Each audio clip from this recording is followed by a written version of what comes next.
आप ही के चैनल प्रकाश पूज्य मैं राम प्रकाश एक बार पुनः आपका हार्दिक स्वागत करता हूं।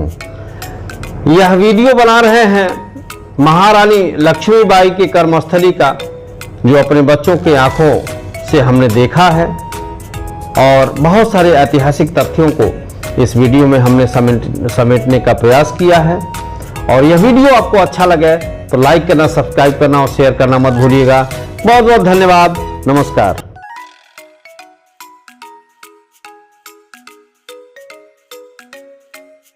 महारानी लक्ष्मीबाई एक वीरांगना के रूप में आज भी हमारे भारत में एक आदर्श के रूप में है।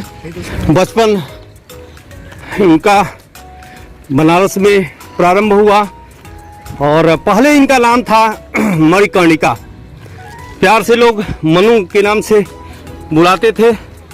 यही कड़क बिजली तोप है जो चलाने के बाद तेज आवाज करती थी और इसको कड़क बिजली तोप कहते हैं। यहाँ लिखा भी है।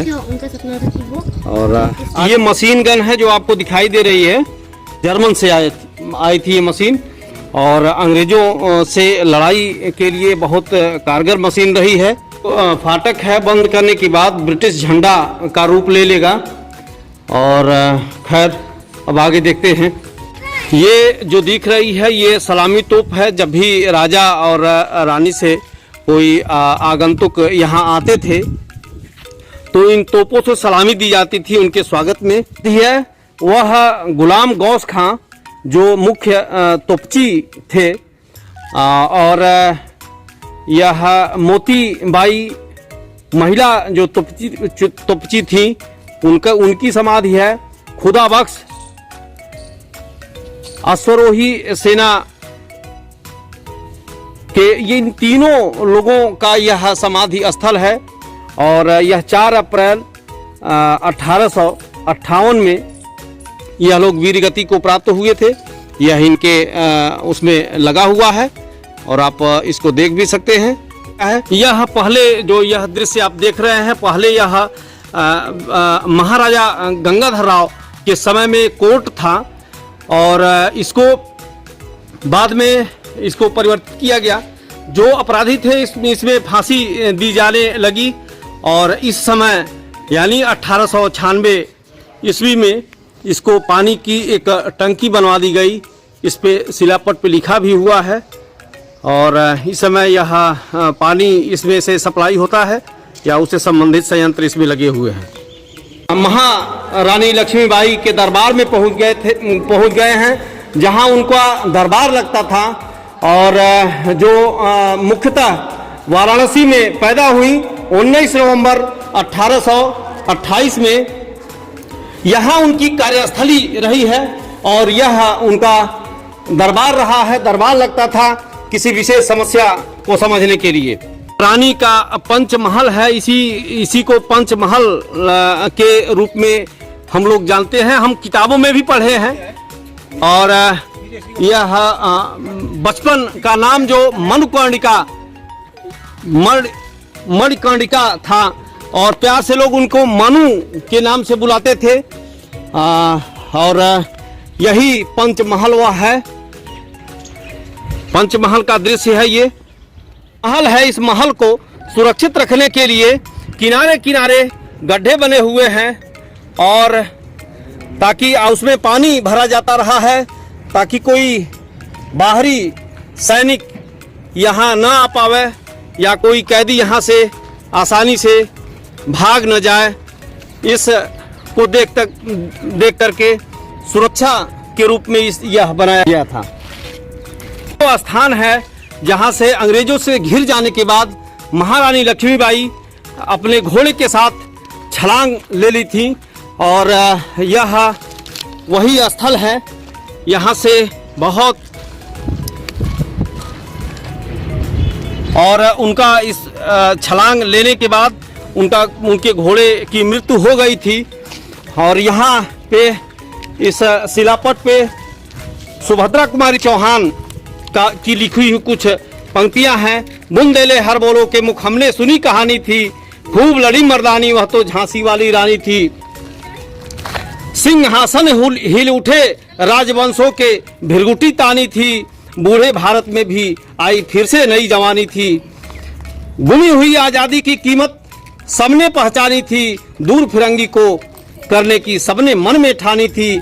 चमक उठी सन 57 में वह तलवार पुरानी थी, बुंदेले हर बोरों के मुख हमने सुनी कहानी थी।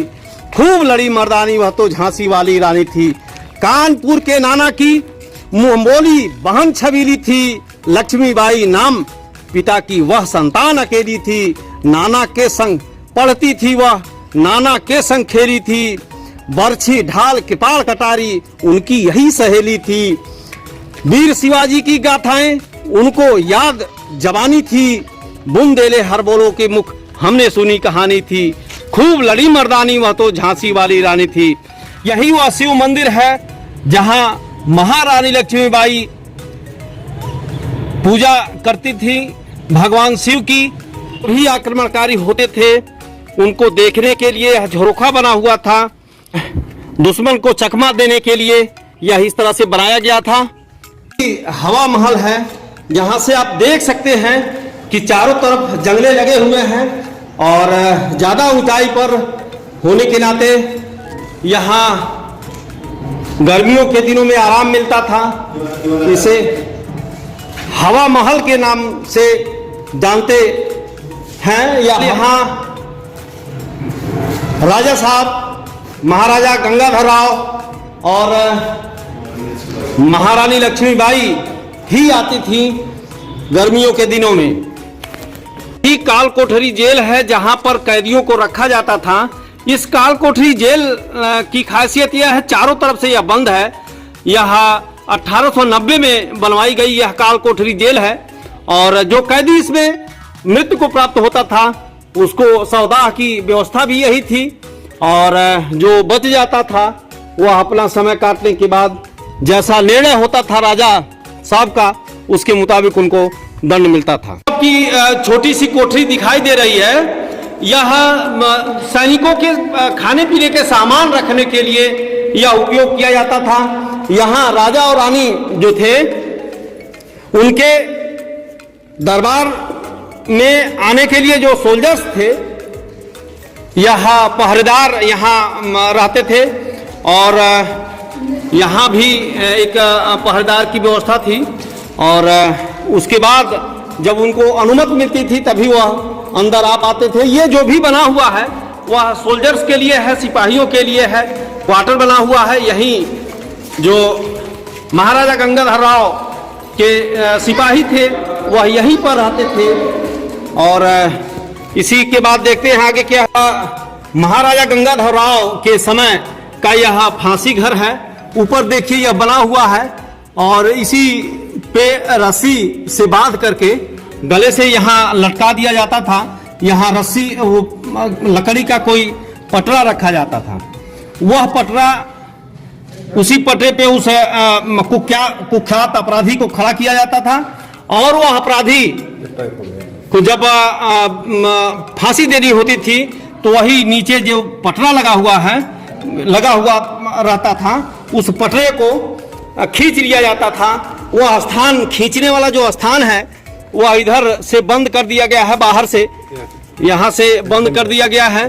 देखिए यहाँ सज्जन ये बता रहे हैं यहीं से खींचा जाता था। आप बोलिए। यहाँ से ये पैक हो गया है। हाँ हाँ हाँ। और इसका पटरे का जो मुट्ठा होता था, हाँ हाँ हाँ, उसको सामने खींच लिया जाता था। हाँ। आदमी फांसी लटक के मर जाता तुरंत। बहुत बढ़िया, यह बहुत अच्छी जानकारी मिली।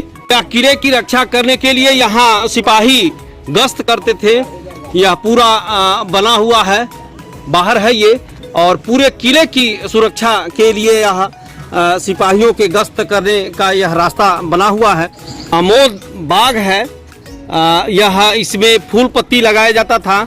जब महारानी लक्ष्मीबाई पूजा करने जाती थी तो यह इसी में से जो माली है फूल तोड़ करके उनको देता था। अब हम मंदिर के पास चल रहे हैं। हालांकि वह पैदा हुई थी वाराणसी में और यहाँ अंग्रेजों से लड़ते लड़ते 29 वर्ष की ही आयु में वह वीर गति को प्राप्त की। 1613 में बना हुआ शिव मंदिर है और आज भी यह जीवंत है। और यहाँ के जो कर्मचारी हैं, हमको लगता है कि गवर्नमेंट ने यह व्यवस्था कर रखी है। और यहाँ पर महारानी लक्ष्मीबाई पूजा करने आती थी के लिए या तीर चलाने के लिए। उस समय तीरंदाजी वाले सैनिक भी रहा करते थे। और यह बीच बीच में बना हुआ था सैनिकों के रहने के लिए। इस महल को कई स्टेप में सुरक्षा दिया गया है। इस पूरे महल को सुरक्षित कैसे किया जाए, इसके लिए जो भी आवश्यक प्रबंध था उस समय किया गया था।